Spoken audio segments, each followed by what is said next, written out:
Hello, hello. Thoughts lead to feelings. Feelings lead to opinions. Opinions define reality. And the definition of reality solidifies into form. Do you believe me? I am CenterSun21 on Twitter. In a nutshell, I produce, edit, and disseminate content specifically for black gay people that want to live forever. Yes, I said it, forever. And have fun while doing it, honey. My current projects include Center of the Sun podcast, learning how live streaming fits into our daily lives, and music production.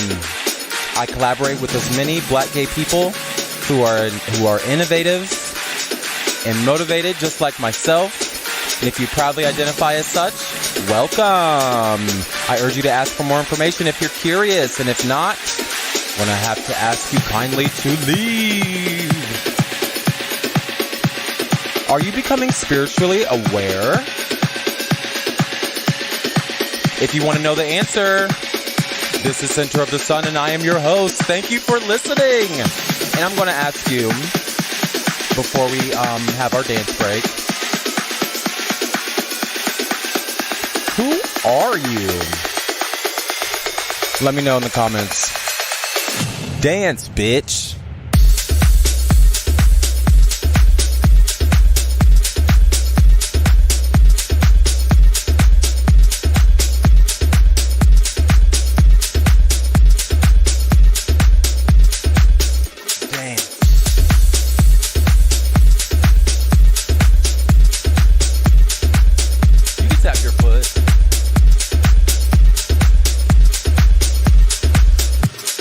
Because music is the language of the universe. Let it move you.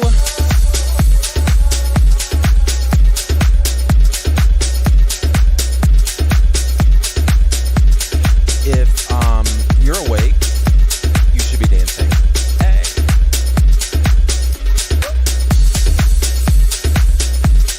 DJ, turn it up.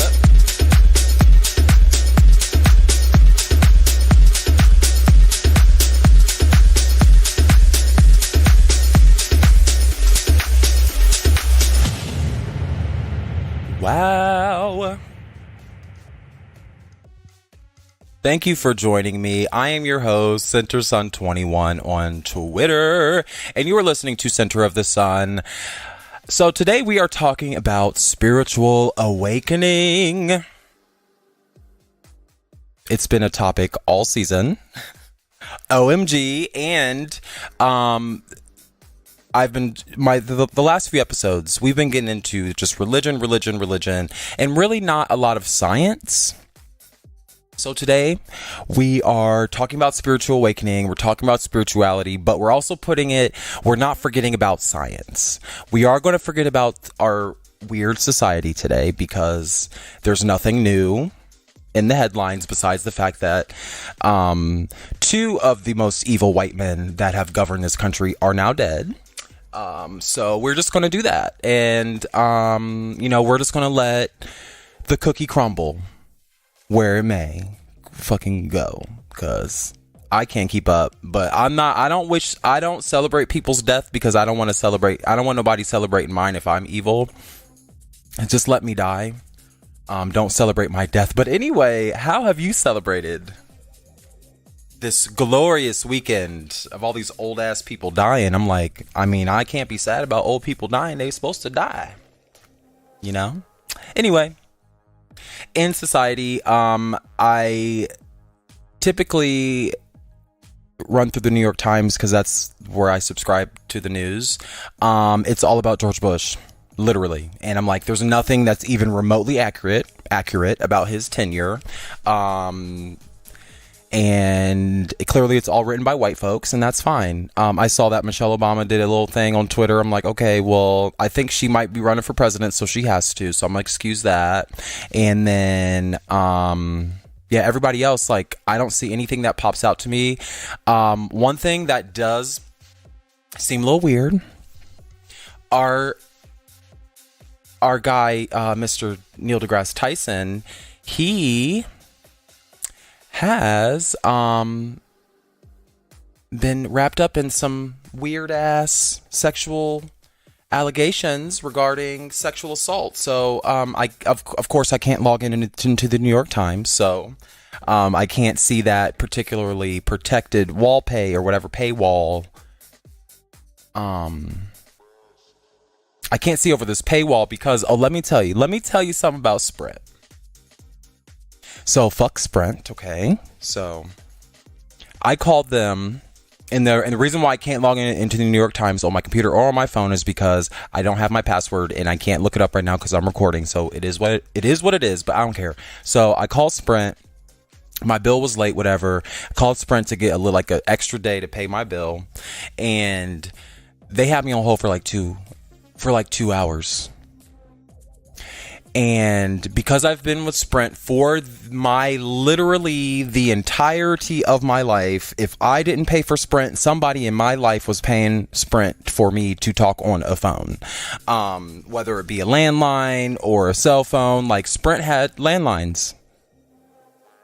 That was our phone. That was our phone growing up. And then they had cell phones. We had cell phones, and we had DSL. We had Sprint internet. We had Sprint everything. I've always had Sprint everything my entire life. So,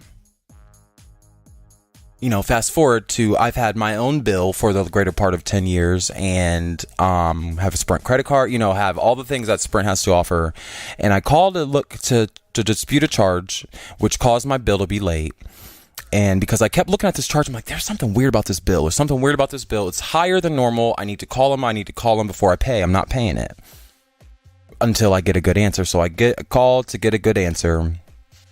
They don't give me a good answer. It's like, oh, we charged you this thing because of this weird thing, and then we're going to do this because... And I was like, that's weird. That's never happened to me before. You know how these companies, they try to just give you jargon like, well, it's because, like, there's a monkey that likes to... I'm like, you know what? I don't care. Let me talk to a manager. Thank you. So, and I'm not mean. I'm not rude. I work in a clinic. People are mean and rude to me all day.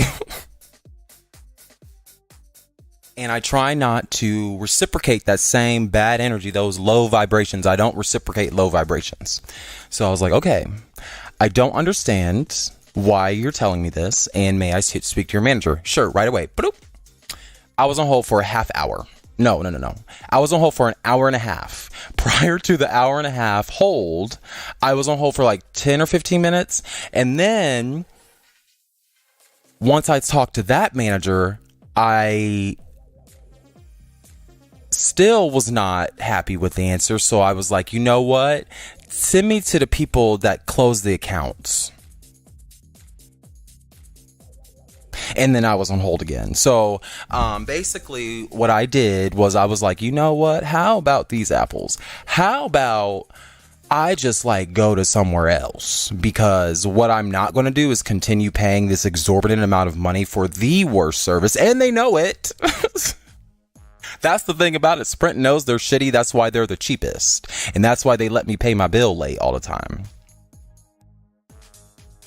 Long story short, I'm no longer a Sprint customer. Yes, I am. I'm still paying something. But long story short, I have Spectrum Mobile now. And I had to switch my phone.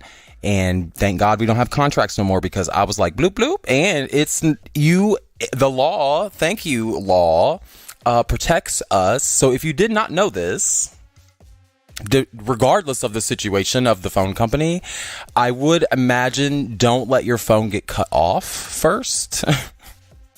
Because I don't know, once it's disconnected, that's the one thing that that doesn't protect you. But if the phone line is active, that's your number. Literally, you own that number. Sprint does not own that number. So you can port that number anywhere you go. So you know what the fuck I did? I ported my number to Spectrum. And I will call Sprint Monday so I can return their little dumbass phone. So I just switched. So basically, long story short, I don't have no passwords on my phone because I got to log it. I got to do some stuff where it's not automatic. Because you use your phone, you use your password and your keychain so often that eventually I just forget my passwords. And then when it's time to log in, I'm like, shit, I got to log into the keychain, and then I got to do all this stuff. I got to do all these steps. But what I can't remember is my password. So I got to, anyway. So long story short, And I don't feel bad about it because Sprint does not exist no more. Even though they're building new Sprint stores, no. There's a long-term plan to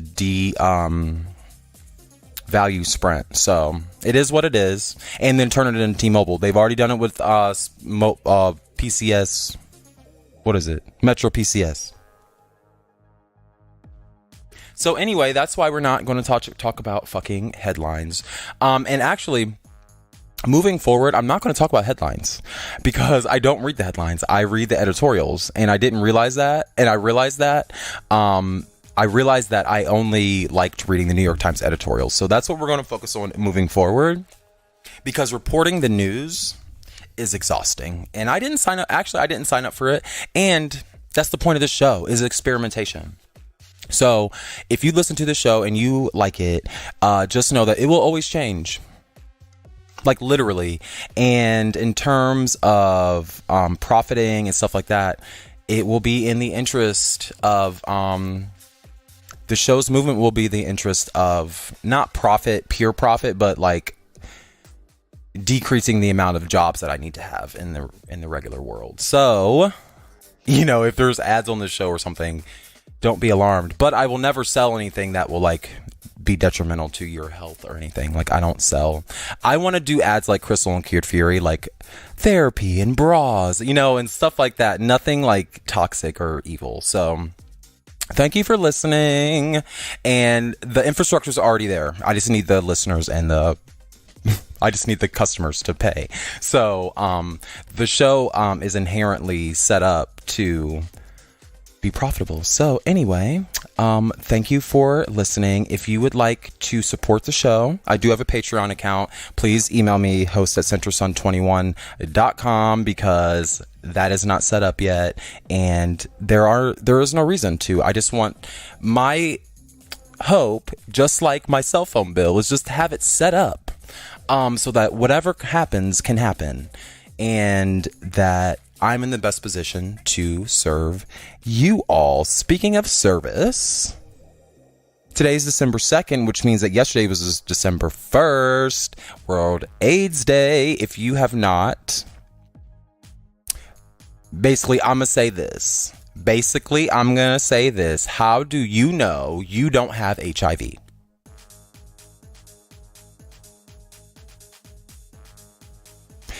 And the only way, I'm going to say two things. And the only way to know if one has HIV is to be tested. So if those two statements reverberate in your body, take your ass to the doctor. Have a great day. Thank you for listening. And HIV is a huge issue that is actually, speaking of George W. or H.W. Bush, like the fact that he died on World AIDS Day is like karmic irony.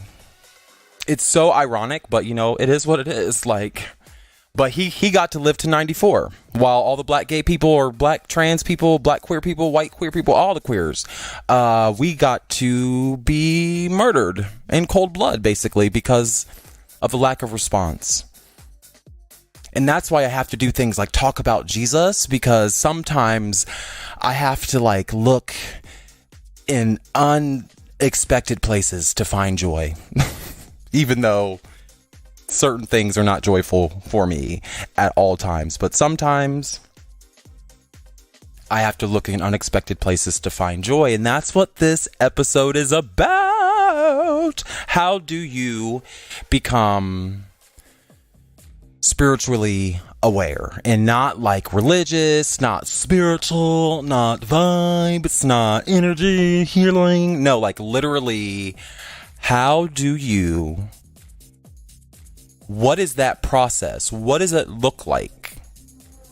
And the only way I can explain it is in the context of science, because of the lack of ambiguity. Not that it's completely free of ambiguity. Science is inherently ambiguous, and that's the point, but there's a structure to it. So, in order to do that, I have been really putting my head down in some science lately. But I'm just coming to the same conclusion, is that science is just as dumb as any other idea that we've been ascribed to. And that art is truly the Savior. So last week I went in on the Bible. Like, I don't know, I was having a moment, like I was like preaching like hallelujah. But I read 3 parables of Christ in order. Luke chapter 19 verses 1 through 40. And they described, let me get my notes.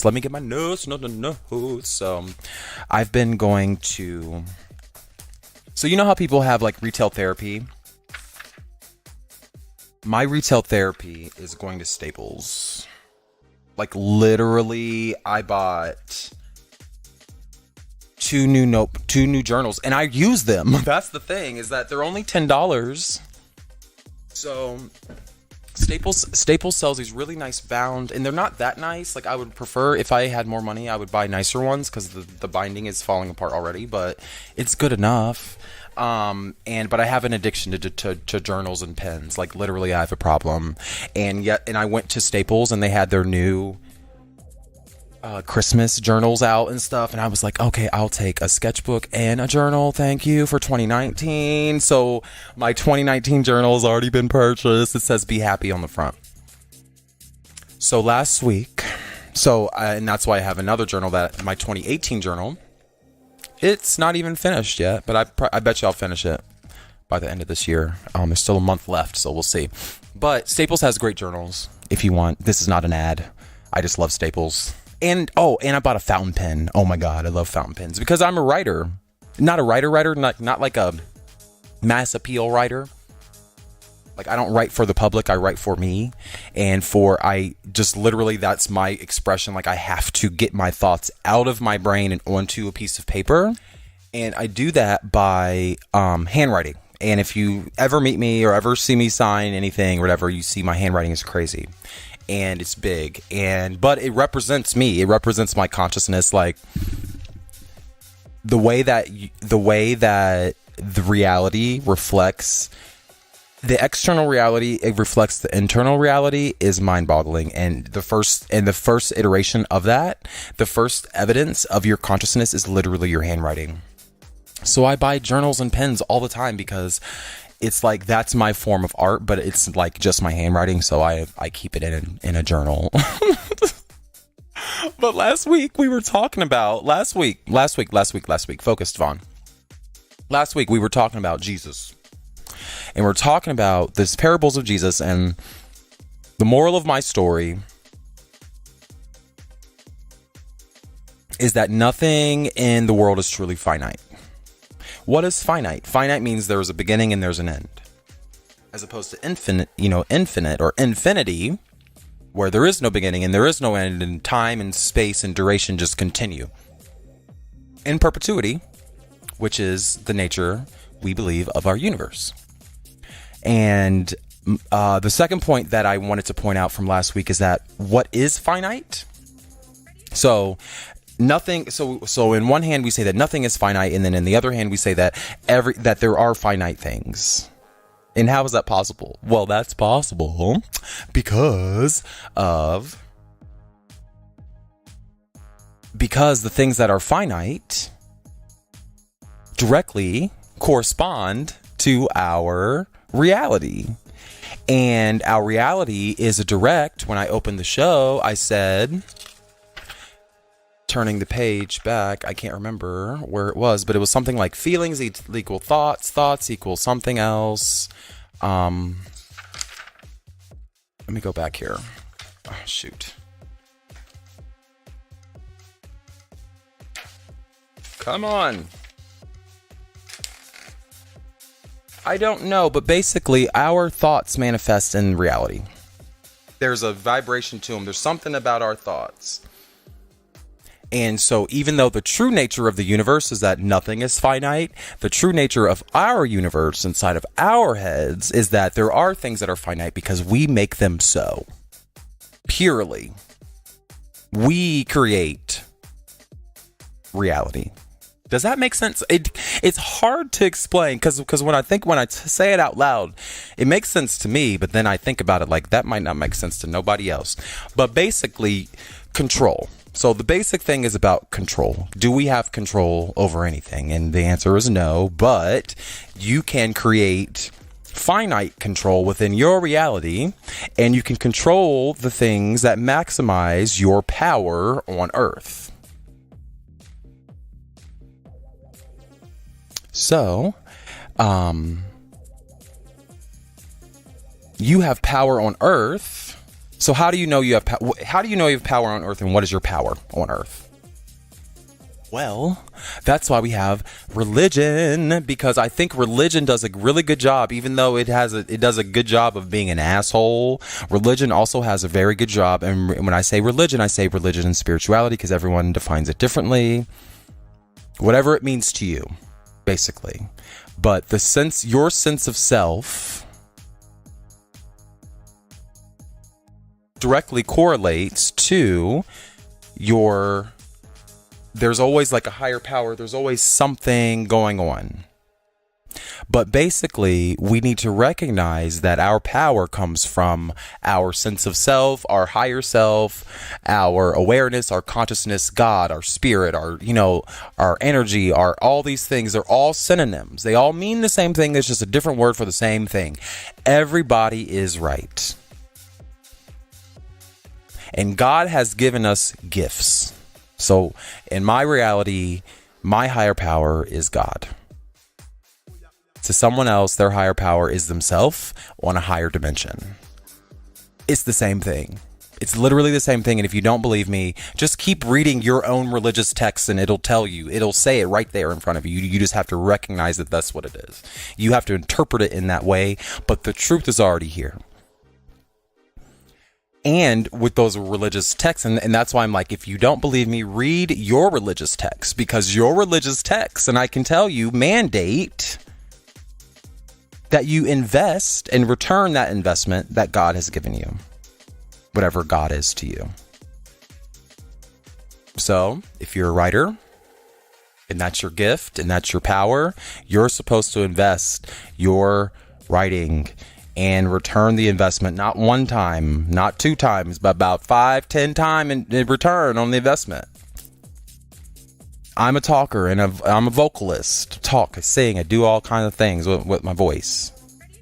I have to put my voice into the world. Like, we have to bring our gifts out and invest them into the world, because that is the only way that we create reality. Otherwise, do you know what happens otherwise? Fucking rocks will cry out. So, and I interpret that as, everything on the earth has a vibration. Everything, even a rock, has a energy to it that can supersede yours if you are not careful. And you'll be looking real dumb over here letting rocks be more energetic than your dumb ass. So, hello, happy Sunday.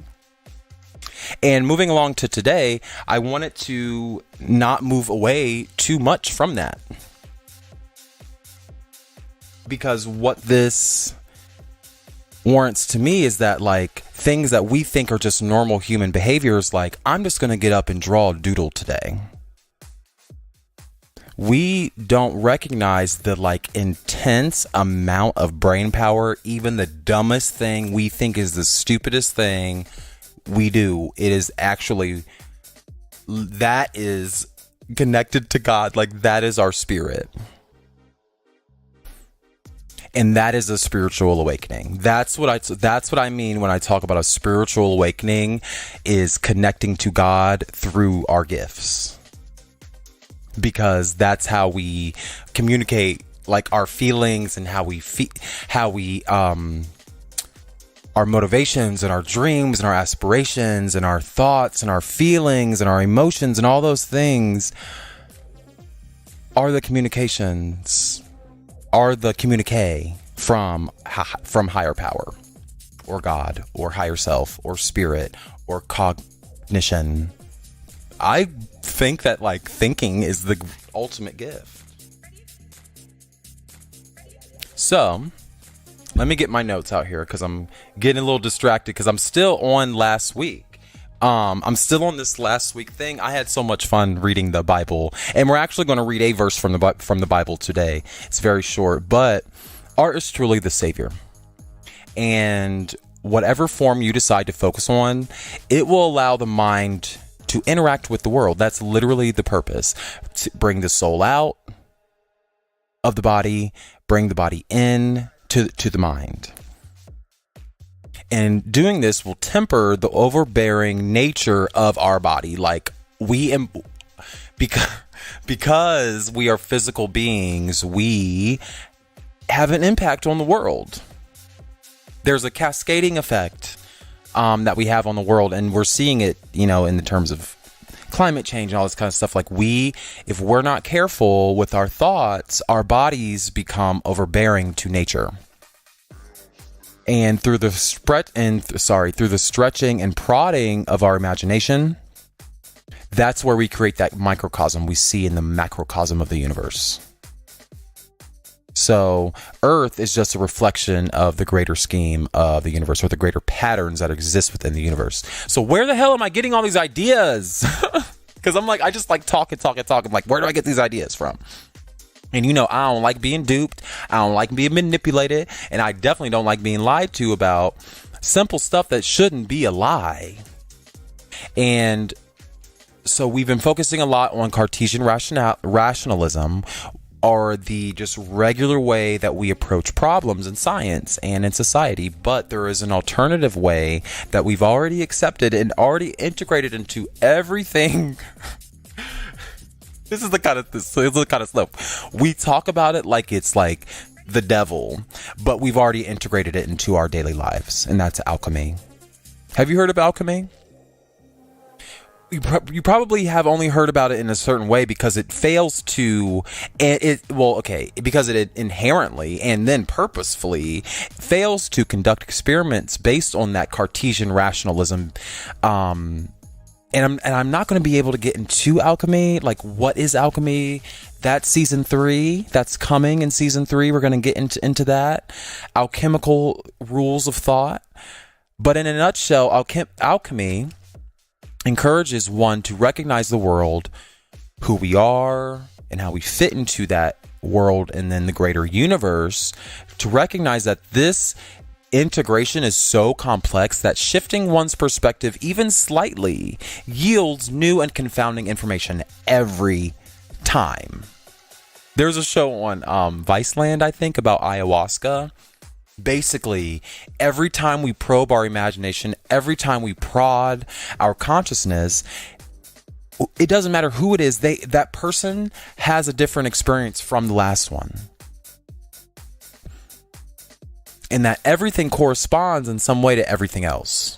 And this is not religion. This is literally just how the world works.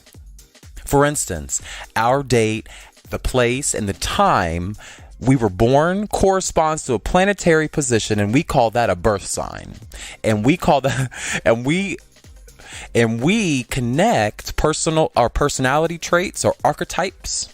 We superimpose those archetypes onto that person before they're even grown. So you can believe me or not. Do you believe me?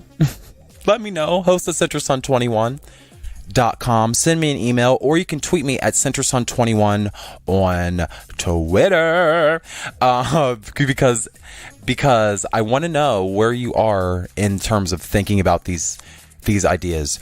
Is it foreign to you? It's foreign to me. I can tell you that. I have to write on paper and pen and just to understand it because it is so new. I need to really come back to foundation. Hold on. Everything I learned is now not a lie, but it's more confusing.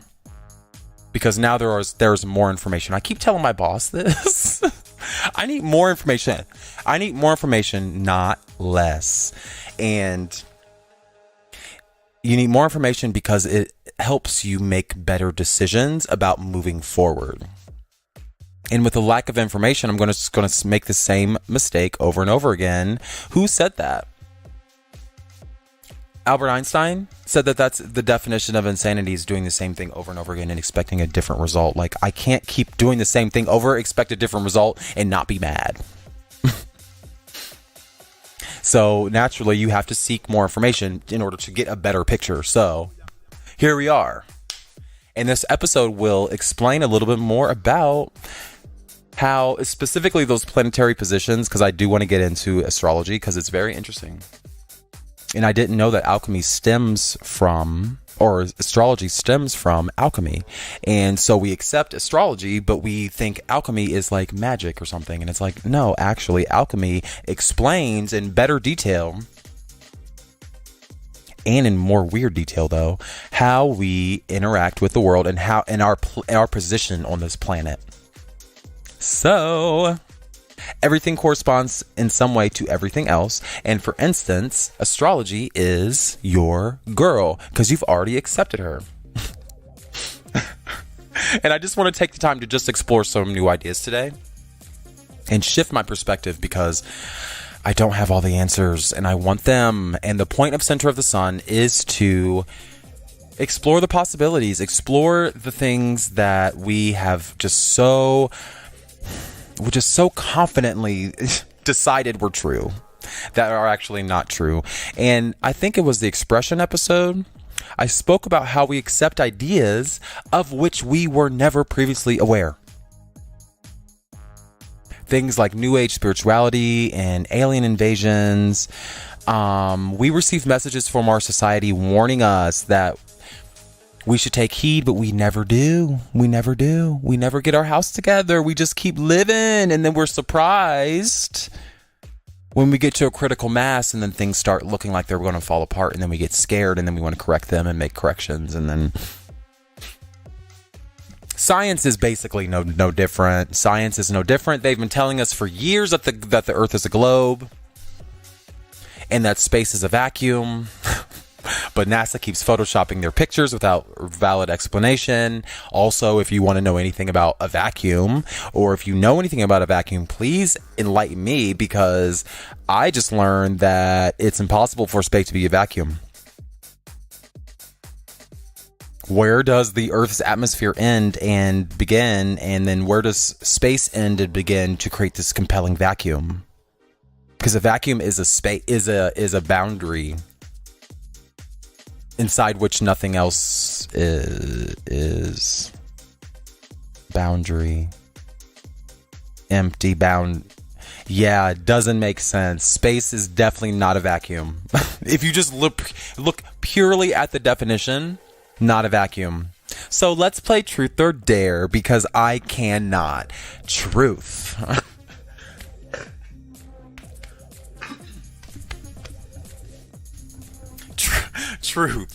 Truth. It is completely possible for space to not be a vacuum.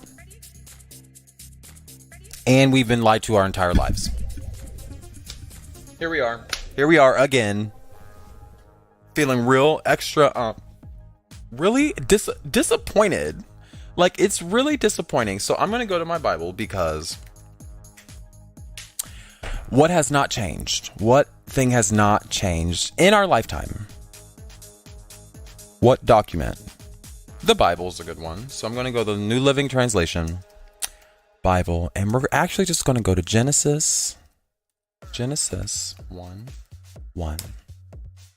Turn to your neighbor and say, neighbor. Can somebody say, or turn to your neighbor and say, neighbor. Shame your neighbor, because, or actually, no. Don't shame your neighbor. Turn to your neighbor and say, neighbor. Creation is in the vortex. What is the vortex of creation? Well, the vortex of creation, I can't explain it because I don't know what the fuck it is, but you know who explained it? King James ass, in this New Living Translation. So your Bible, Genesis 1:1, it's titled The Account of Creation. Okay. And basically, pretty much everybody has the same account of creation. In the beginning, God created the heavens and the earth. Verse 2. I said 1:1, but I meant 1 and 2. or 1 and let's read the first let's read the first 12 verses. So Genesis 1 verse 1 through 12. In the beginning, God created the heavens and the earth. The earth was formless and empty. So those are key words, formless and empty, and darkness covered the deep waters. And the Spirit of God was hovering over the surface of the waters. Then God said, "Let there be light." And there was light. And God saw that the light was good. Then he separated the light from the darkness. God called that light day and the darkness night. And evening passed and morning came, marking the first day. Then God said, "Let there be a space between the waters to separate the waters of the heavens from the waters of the earth." And that is what happened. God made this space to separate the waters of the earth from the waters of the heavens. God called this space sky. And evening passed and morning came, marking the second day. I'm getting chills, y'all. This is weird. Then God said, "Let the waters beneath the sky flow together into one place, so dry ground may appear." And that is what happened. God called the dry ground land and the water sea. And then God saw that it was good. Then God said, "Let the light sprout with seeds and then produce the kinds of plants and trees from which they came." And that is what happened. Then the land produced vegetation, all sorts of seed-bearing plants and trees and seed-bearing fruit. Their seeds produced plants and trees of the same kind, and God saw that it was what? Turn to your neighbor and say, good. Now, so we read the Bible. Okay, we read the Bible. Now I want you to go to Google and type in sonoluminescence. So SONOLUMINESCENCE.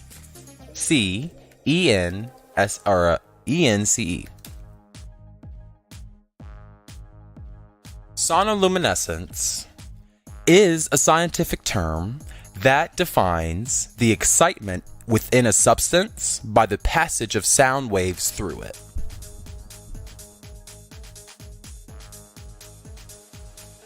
So we know from science that water is like the ultimate conductor of electricity. We know from science that our bodies reflect the macrocosm of the universe. Therefore, when we hear things like we are made in God's image, God is inside of us, God is within us and outside of us, God is everywhere, God is omnipresent, God is omnipotent, God is omniscious, whatever the words are. For the Lord our God is almighty, the Lord our God is omnipotent, the Lord our God, He is wonderful. All those things that we just say because it's our religion and we just feel it feels good, so we don't resist. All the while, the Bible is literally telling us truths about the universe that we ignore because of social constructions. God said, hold on. Let me get my notes here because I'm about to start asking a battery of questions. I'm already curious. So, how did God create water over waters before there was water?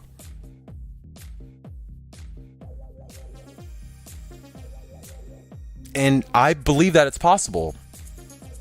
And I only believe it's possible because we have modern terms and modern demonstrations of science through Cartesian rationalism. Not even alchemy. We don't even have to touch the weird part of science. But like if we look at it purely from a rational standpoint, we can prove that if you put enough energy, sound waves into a substance, it can create light. That is sonoluminescence. We can create light from darkness through sound waves. It says it it's right here. God said, "Let there be light," and there was light. Oh my God. If you believe in God, you should take a moment to wave your hand because this is cray cray. So maybe there is water. So take it out of Cartesian rationalism. We know it's possible. Let's jump back into alchemy. Let's shift our perspective just slightly, let's just shift our perspective and let's just believe that this Bible is telling the truth. So not NASA, not the United States government. Space is not a vacuum. Space is not dry and cold.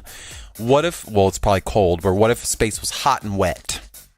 Let's just shift our perspective. Just think about it just for one moment. Let's let Jesus use us through this Bible.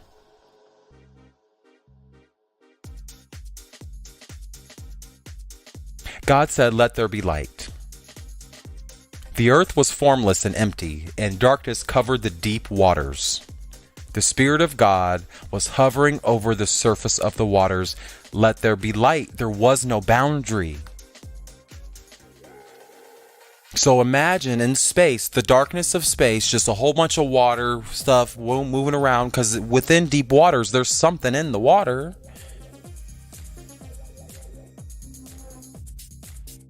And maybe there is water everywhere, and it just takes a special force, special consciousness, a special focused amount of energy to create a form. So we know that our feelings lead to thoughts, which lead to opinions, which leads to definitions, which leads to manifestation of our reality. We know it's possible.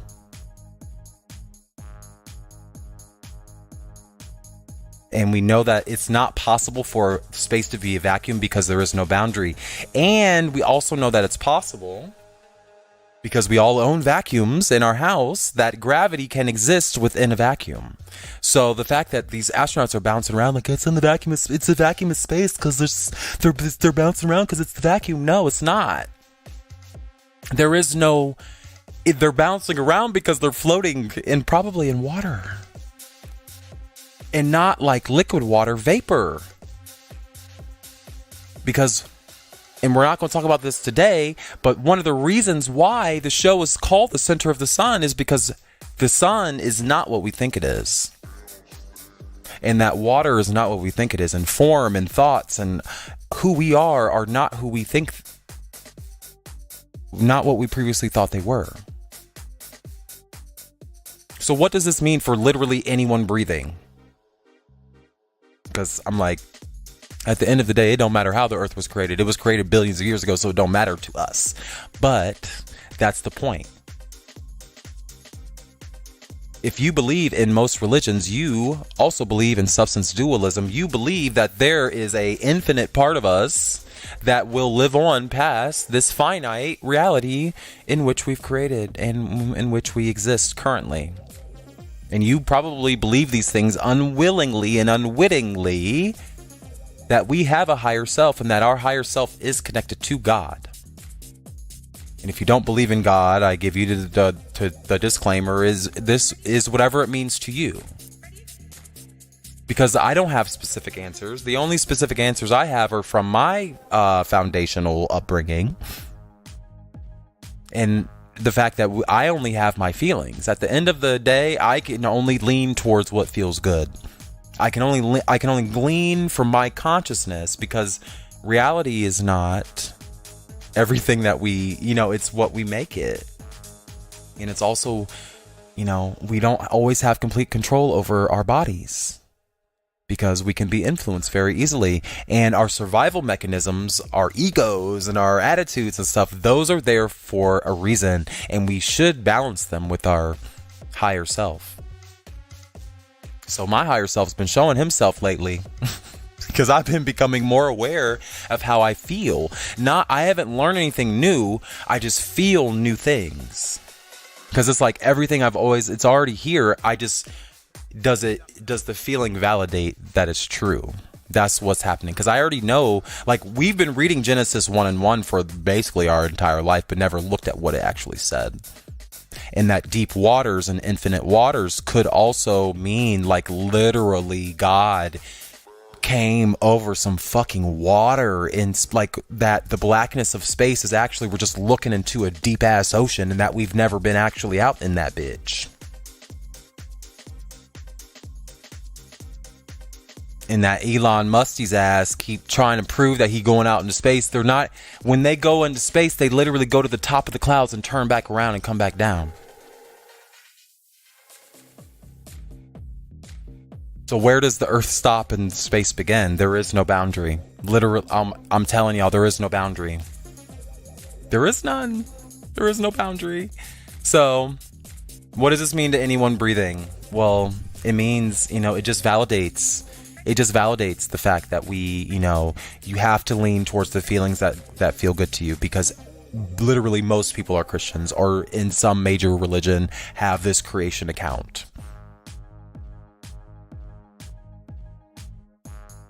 And I've been getting into crystals and stuff, and I'm becoming more aware of how I feel. And I always thought that how I feel and how I think are mutually exclusive. And then I got into crystals and did some energy healing and really found out real fast. Like literally, I just stopped the thing because I was doing it. I was doing energy healing for the first time with pointed quartz.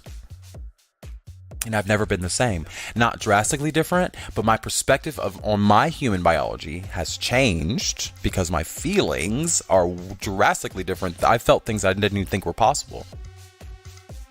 I didn't know you could have an energetic connection to crystals or quartz. And that's why pretty much every fucking computer or, like they conduct electricity. We know it. Our electricity flows through our body just like any other electromagnetic wave. And people have used crystals for all kinds of purposes, and we just know that they're purely from the earth and that we can recreate them under great pressure. But just think of a diamond. Women wear diamonds all the time to validate their feelings about their love. And I've benefited greatly from understanding how energy flows through my body. So what do you think? Do you believe me? Email me, host@centersun21.com, or you can tweet me at centersun21 on Twitter. So what do people mean when they, no. Sorry, I'm moving ahead of myself. I wanted you to think of a diamond because I'm going to talk about quartz. And how I'm not going to talk about it because I'm specifically talking about quartz and how quartz in my life has greatly benefited me. Because I'm understanding that there are energy points in the body and that energy flows through certain points in the body. So now we're going to move along in our game. I forgot we were playing Truth or Dare again. I dare you to become aware of your chakras or your energy centers in your body. And what do people mean by like my chakras are aligned, they're misaligned, like I need to do this chakra, that chakra? What are the chakras? Well, to understand chakras, you have to understand the basis of astrology and the basis of alchemy. It all flows. We've already accepted these ideas. It's just you have to realize that you did it and make a decision whether or not you want to move forward. So to understand chakras, you need to understand alchemy. To understand alchemy, you need to understand planets, planetary positions. You need to understand the universe. And it's all about birth signs. Astrology is all about birth signs because it's all significant. So let me get my notes out here. Let me get my big ass notebook. Okay. So astrology are basically our alchemical social constructs. Okay. And alchemy breaks down archetypes of the body and the mind into planetary symbols. Okay. So astrology is nothing more than a symbolic representation of who humans are, and it starts with the moon and it ends with Saturn. Okay, so from the sun, or starts with the sun to the moon and everything in between up until Saturn. Those are our symbols, and it's significant to. Astrology is significant to the human mind and the human body. And it dictates that everything has a planetary correspondence, and those correspondences are grouped into systems.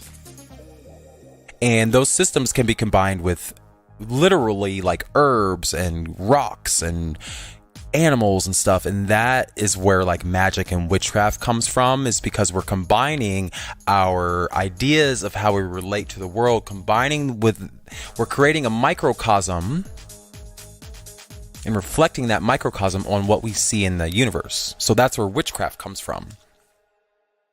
And but then they add extra stuff to it, like connecting it to like the devil, and there's more stuff to it, but that's where it flows from. It comes from like planetary position, the macrocosm reflecting the microcosm. That's what a spell is. And you're drawing that energy from that planet with those objects into your space. And to do that, we do that through our chakras. And our chakras are literally just mental archetypes. And chakras are places in our body and in our mind where we place our reactions to certain experiences. And this all relates to your endocrine glands, and it relates to your biology. But we know in dualism, our biology and our infinite consciousness are not mutually exclusive, and that they often work hand in hand. So let's start with the root chakra. The root chakra is like near your booty, that corresponds to Saturn, and that's our base, and that's the point of origin for spirit to form. That's literally your anchor. That's your root. That's what touches the ground, literally. And it roots you into the invisible, into the other dimensions, basically. So your root chakra, also, you poop, that's where your waste go. It's significant to our biology. The next chakra is called the sacral chakra, or that's where your sexual organs are. That corresponds to Jupiter. And Jupiter, it corresponds to your bladder, so you pee out of there. It indicates sexuality, but can also indicate that's where violent energy flows through your sacral chakra. That's where water flows through your sacral chakra. Your feelings, your emotions. So that's that fluid part of you. That's why you're so spicy. You can just get up and start being violent. And that's why, and it explains why a lot of like straight dudes or people in general become violent in sex.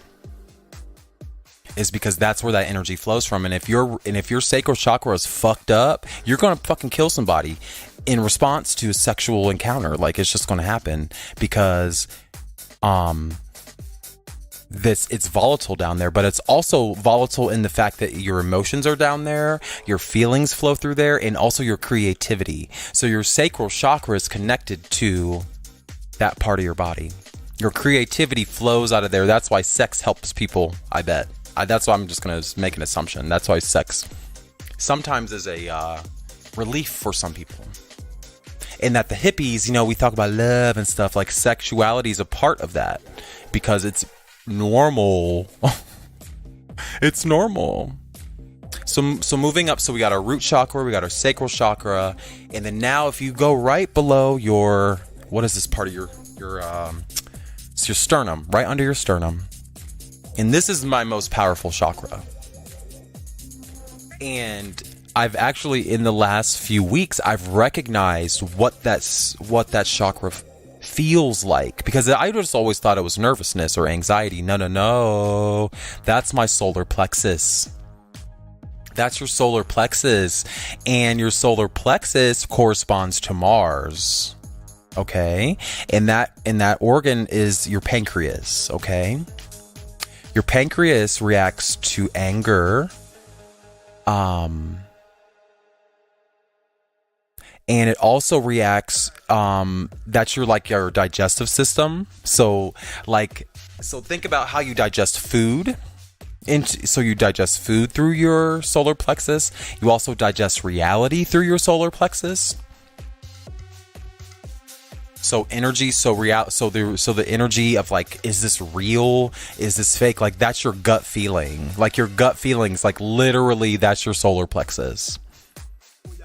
And it is the place where you most likely would respond to anxiety. So you get diarrhea, you get, your stomach hurts and stuff. And that's a result of your solar plexus. That's your body yelling at you. And you have to start recognizing what those feelings look like. That also your guts, your courage, and your willpower flow through there as well.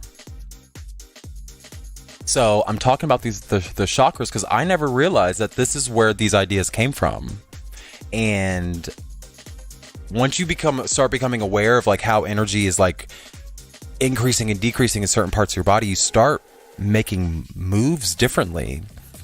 So moving up, right under your sternum is your solar plexus. Like it's like right in the middle of my body. Like, and when I'm nervous or when I'm excited or something, like I can feel like the blood flowing through my solar plexus. So whenever I meditate, I put my quartz there. So moving up, Venus. Oh, I put my quartz on my solar plexus because quartz is a clarifier. So quartz helps me digest reality a little bit better. Venus corresponds to the heart chakra, which is also right in the middle of your chest where the heart is. And that is your circulatory and your respiratory systems. Those are thus where you're exchanging oxygen and all kinds of stuff. That's where those chemical processes lie, and it corresponds to Venus. We all know that Venus relates to love, and we just thought that this was just like a book that somebody wrote. No, like literally, we've always thought that these planetary positions were valid, and Venus gives the divine the spark of life. So the divine is in the crown chakra, but the spark of life happens in the blood. And through alchemy, and because I'm a research assistant and by day, and so that would maybe require me to draw someone's blood. And in the last 2 years, I've just learned how to draw blood in the last 2 years. And I to this day, I look at vials of blood and I'm like, there is something shimmering in this goddamn blood. Like it's something about this blood.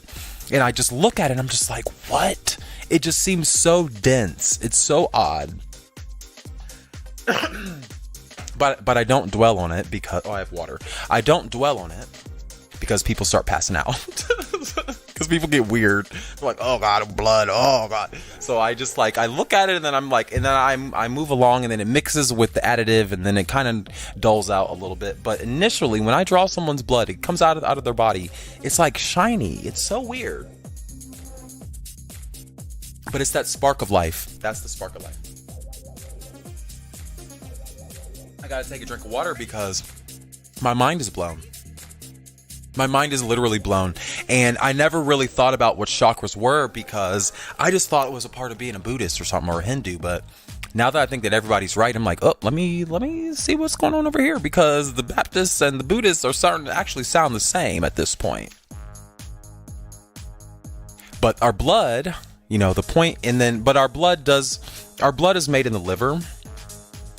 But it doesn't get the necessary oxygen that it needs to travel to the, so let's just think of it. So let's think of it in a biological standpoint, because I know from my job that the liver creates the blood, okay? Or creates the thickness of the blood. It creates your platelets that gives it that viscousness. So if I look at my chakras here, and I have to look at my notes every time because I don't know anything about chakras. So our root chakra is where our liver is, I'm assuming. And that's the base. That's our digestive system. That's right down at the base. And that's literally where everything goes first before it gets into your body. But it's the point of origin of the spirit. The point of origin of the spirit is in the liver.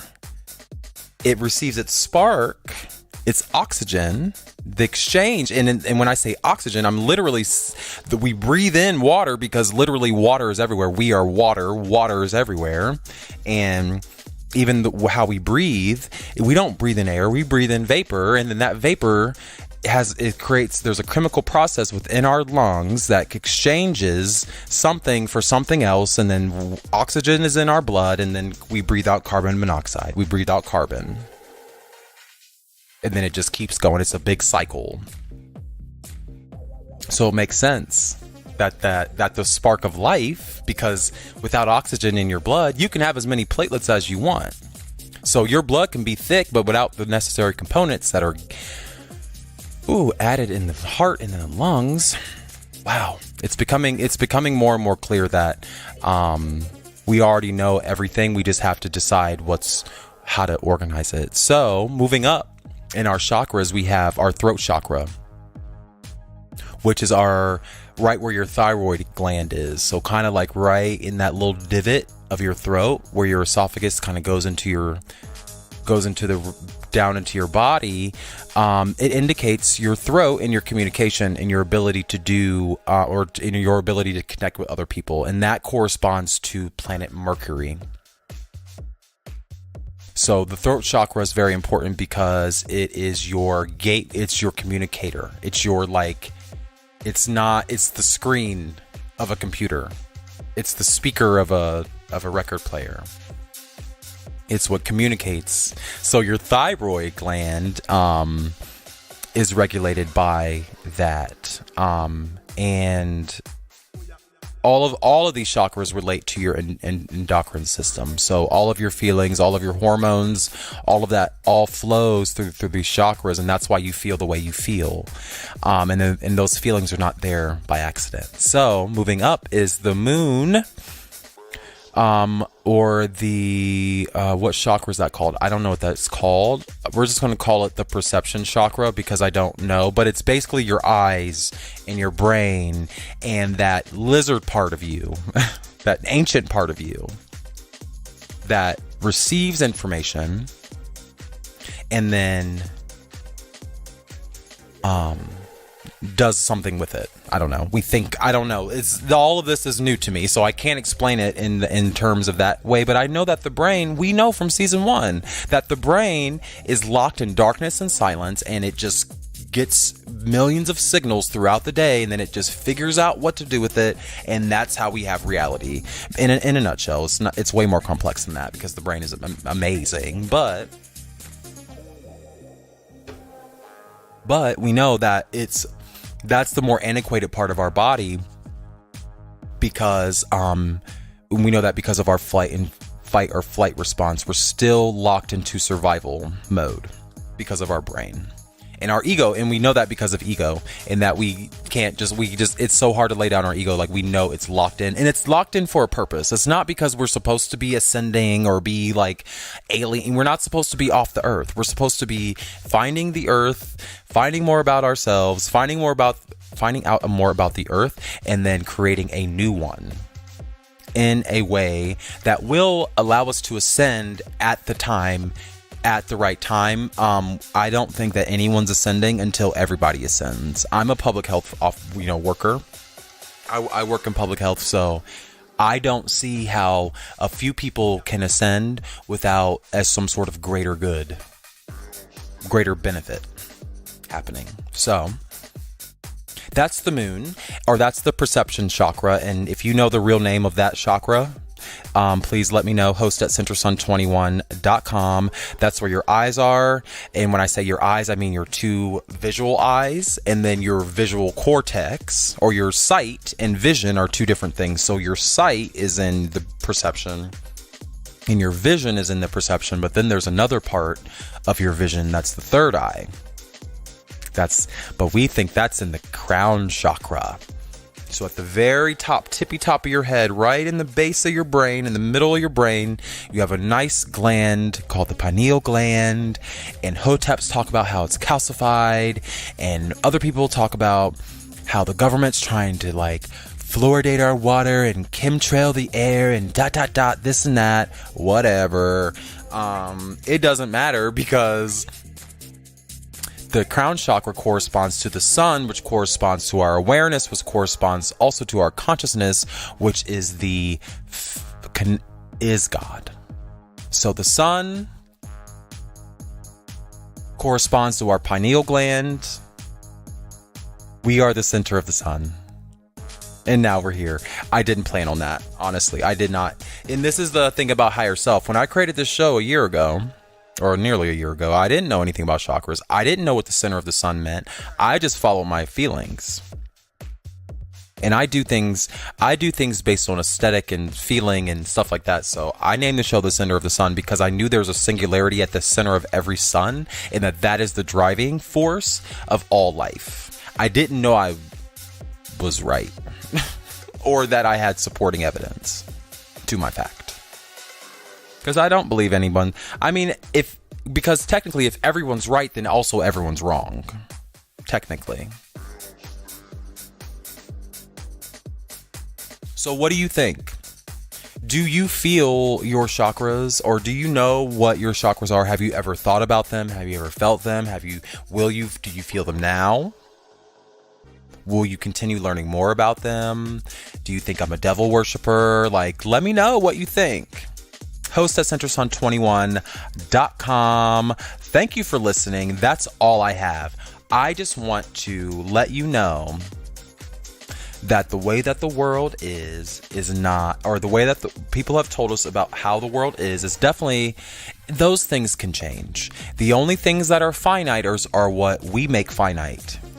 So take it as you will, take it in stride, and I encourage you to continue letting energy flow out of your crown chakra. It is very important. It is very important to bring your spirit out of your body. And your spirit is directly connected to your creative expression and your feelings. Bring those feelings out of your body and bring all of that energy, all that dense physical energy. Try to bring that inside your body. Just try to imagine yourself inside of your own body. It's a weird thing to think of, but just think about it. And I'll catch you somewhere. Have a great day.